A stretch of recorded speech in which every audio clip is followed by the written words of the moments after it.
Assalamu alaikum. Урматтуу Бишкек шаарынын тургундары. Биз өткөндө мынау пено стеклодон жасалган блокту көрсөткөнбүз. Цехтен кандай чыгарылып жатат. Анан ошондо көп суроолор болгон. Бул кандай болот, каттыганда кандай болот деп. Анан биз өткөндө мунун салмагын сиздерге көрсөткөнбүз. Ушул эле сыяктуу песка блок 8 кг чыккан. Ал эми бул 2 кг 700 грамм чыккан. Анан Бишкек шаарында бир чоң жаңылык болуп атат. Ушул блоктон, ушул айнек блоктон дуал урушуп, мына үйдүн араларын бөлүп атышат. Бөлмө аралык дуал деп койсок болот. Мына көрүңүздөр, мына ошол блок. Мына жеңил, аябай жеңил. Ушундан курулуш жүргүзүп жатышат. Мына сиздерге көрсөтүп коелу. Мына мунун мындай кылып мына бир кирпич кылып урганда 30 сантиметр болуп атат. 30 сантиметр. Бул биринчи үнөм. Экинчи үнөм, муну ургандан кийин, мисалы үчүн жанагы кадимки кирпичти ургандан кийин сөзсүз аны жылуулаш керек.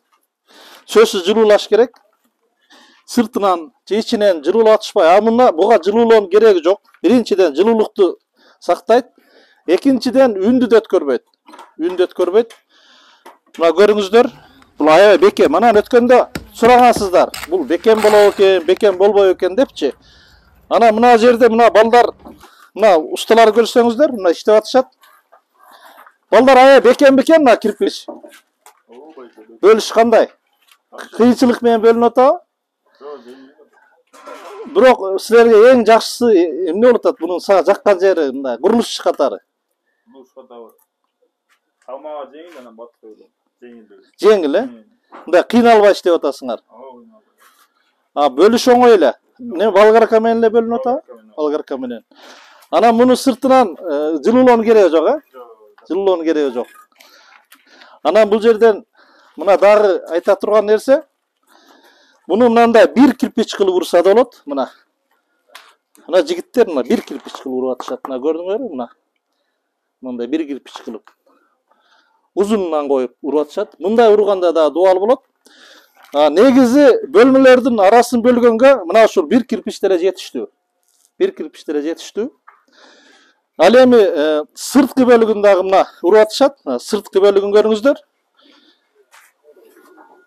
Мына сырткы бөлүгүн мына бир кирпич. Мына ушул толугу менен жетет. Бир кирпич менен урулган. Бул туурасынан коюлган, мына 30 сантиметр. 30 сантиметр. Мынаны карасаңыздар, мына.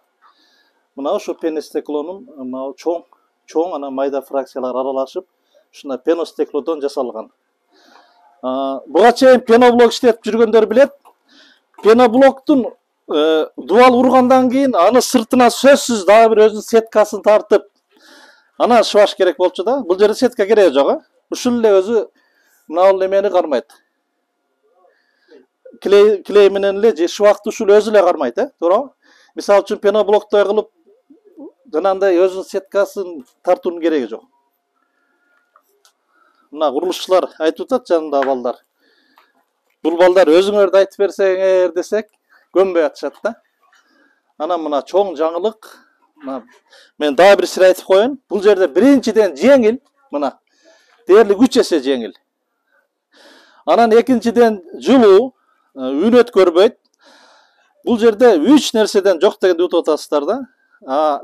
Ал эми сыртын жылуулаганда ошо менен эле чыгып калат. Бул жерде сыртын жылуулоонун кажети жок. Мына курулушчуларда суроо пайда болот. Бул блокторду эмне менен урутасыңар депчи. Мына кадимки эле, мына стандарттуу клей. Клейди желим деп койсок болот. Стандарт клей, плиточный. Ушул менен мына көрдүңүздөр, аралаштырып суу менен. Ушул менен эле урулат, мына.